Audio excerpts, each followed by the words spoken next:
Tucker Carlson and the comedian no one's ever heard of would have been very much at home at the 1939 Nazi Party rally at Madison Square Garden that occurred 2 years before Nazi leader Adolf Hitler declared war on the United States. Imagine how racist the Trump event had to be for the New York Times to headline their report, "A Closing Carnival of Grievances, Misogyny, and Racism in New York City."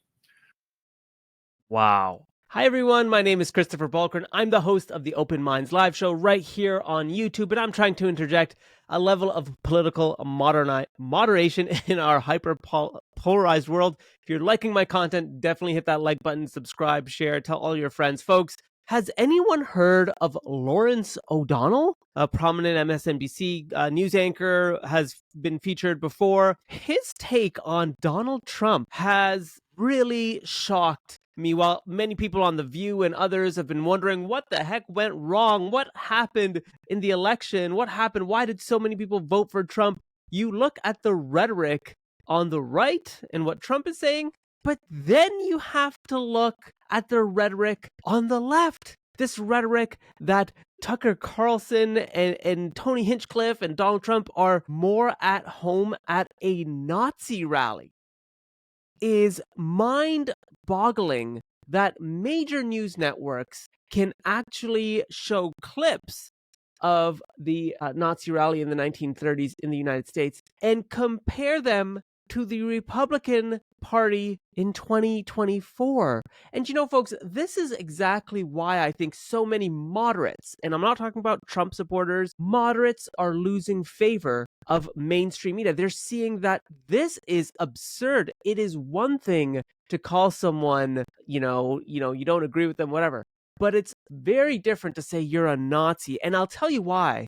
It's because some of the things that Trump is saying, especially on immigration, I truly do believe many moderates may somewhat agree with. Let's not forget, folks, immigration has gone up quite dramatically over the past few years.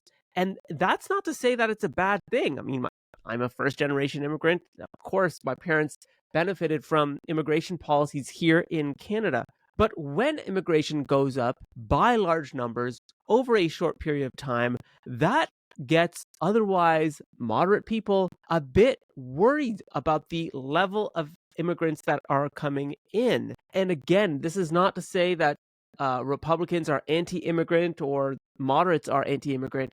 It's just the level of immigration that has happened. Here in Canada, we've been experiencing the same thing with Trudeau, allowing in many immigrants from India, South Asia, through the international student and work permit agreements, temporary foreign worker permits. And a lot of, again, otherwise moderate Canadians are actually advocating the government reduce the number of immigrants coming in to Canada, forcing the Canadian government, who's known internationally as very open, as very welcoming, to change its policies when it comes to immigration. In fact, the United States has also experienced this as well. They've experienced high levels of immigration. As an example, approximately 3 million immigrants came to the United States between 2016 to 2020. And then between 21 to 24, there have been a rise totaling around 9.27 million immigrants. That's threefold over 2016 numbers. Now, in a country of 300 million, 9 million, some people may not feel like it's that big a deal. But the reality is that entire communities are changing, and there's a high level of illegal immigration in the United States as well. This resonates with moderates. And so when we see some on the left call those who are questioning the policies as Nazis, this is where many moderates get off the train. So folks, let's keep this rolling, because I think this is just madness what Lawrence O'Donnell is saying. Donald Trump inadvertently proved himself a liar yesterday about New York City. He held a rally in the belly of the beast, Midtown Manhattan, the heart of New York City. 20,000 people came. 20,000 people who have been told by Donald Trump that they have a 75% chance of being murdered if they enter the New York City subway system. And that's how most of them got to Madison Square Garden. on the same New York City subway system that Donald Trump says will murder them. 20,000 Trump supporters went to the center of a city where they are surrounded by millions and millions of immigrants. Over 3 million immigrants in New York City, where the population is 38% immigrants.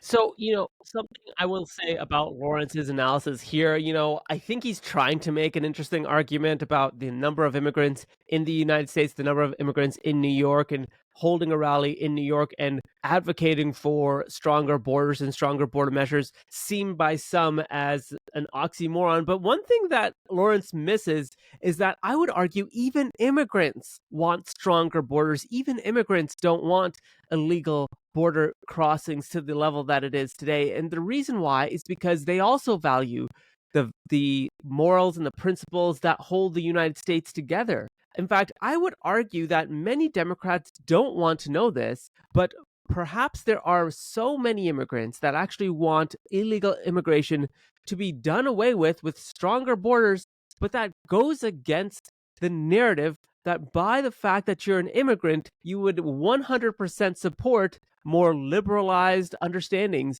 of immigration and citizenship.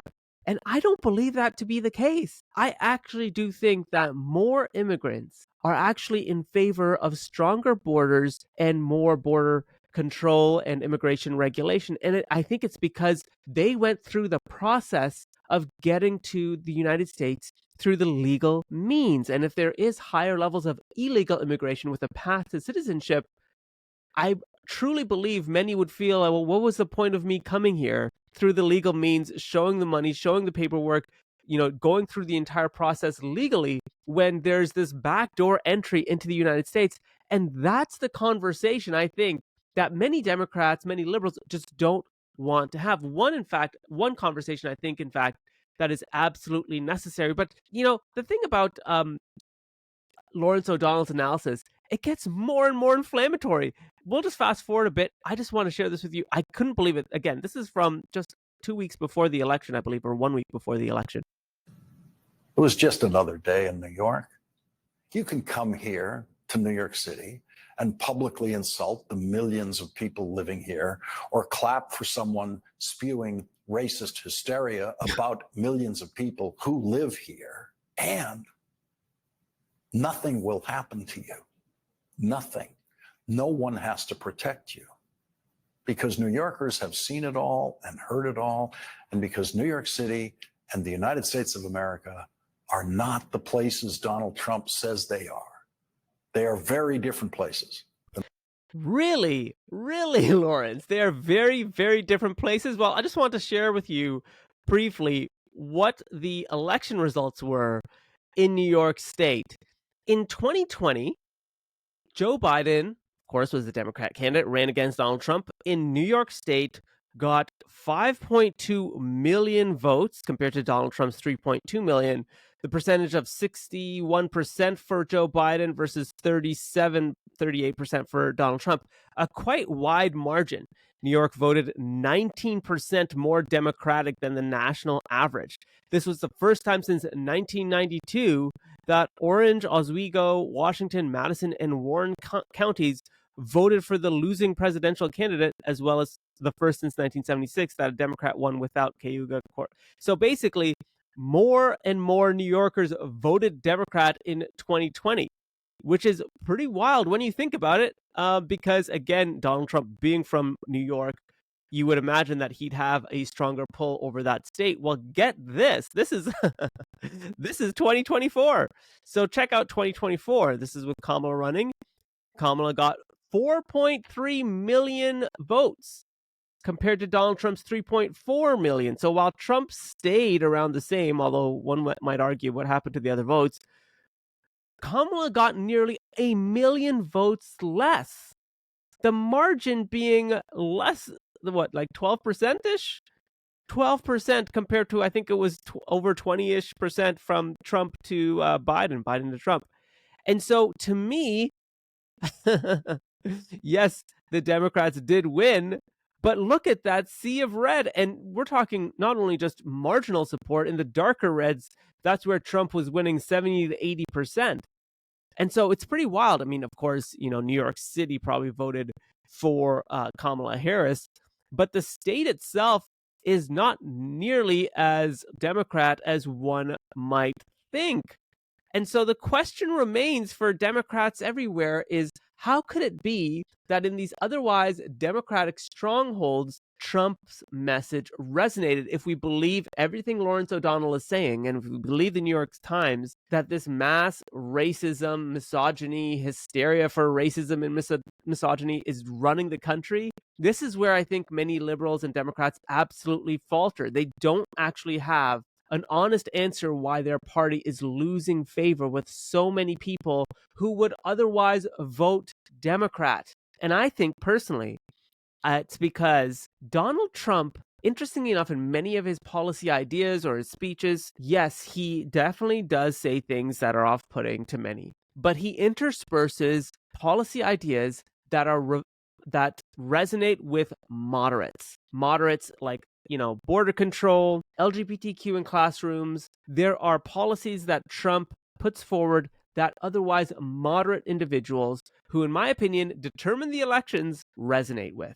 They do want, I think moderates do want strong borders, and they don't want all this LGBTQ stuff in classrooms and a lot of the social policies that the Democrats have promoted. In fact, just yesterday, folks, I just want to make a quick point about this. Just yesterday, I actually did a bit of a little discussion for my TikTok live. If you haven't subscribed to my TikTok live, at Christopher Balkaran on TikTok. But what I did is I actually went down a rabbit hole of what are some of the policies that the Democrats have supported that more moderates would not be in favor of. And here's just some of those policies. Ilhan Omar suggested reimagining the entire criminal justice system, including significantly reducing reliance on prisons.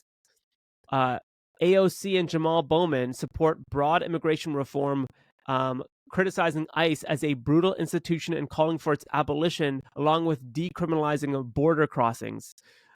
Bernie Sanders has called for full student loan debt cancellation, credit card debt reform, broader debt forgiveness. Cori Bush has introduced the Unhoused Bill of Rights, advocating for housing as a human right. Abolition of private health care, wealth and property seizures. Elizabeth Warren advocated for an ultra-millionaire tax that would redistribute wealth through aggressive taxation. Climate justice reparations. The Green New Deal that was co-sponsored by AOC included language about the U.S. addressing its historical emissions and climate impacts. Ed Markey co-sponsored the Green New Deal and supported international climate justice initiatives. Pramila Jayapal spoke in favor of policies that affirm gender identity, including removing binary gender markers from government documents. Jumaine Williams in NYC supported granting voting rights to non-citizens in New York City, while no prominent national Democrats have called for non-citizens voting in federal elections. These are just some of the policies that it doesn't take much for people, moderates, as I said before, to fall out of favor from the Democrats. But let me know what you think. Do you think it's a mix of their policy and the rhetoric spewed by mainstream media that led ultimately to their demise, combined with a more charismatic and actually quite moderate at sometimes policies that Trump put forward that led to their demise, as well as the absence of policy from Kamala? Let me know what you think in the comment section below, and let me know what you think about Lawrence O'Donnell, who I just don't understand how he's been able to be on MSNBC for as long as he has. Let me know what you think in the comment section below.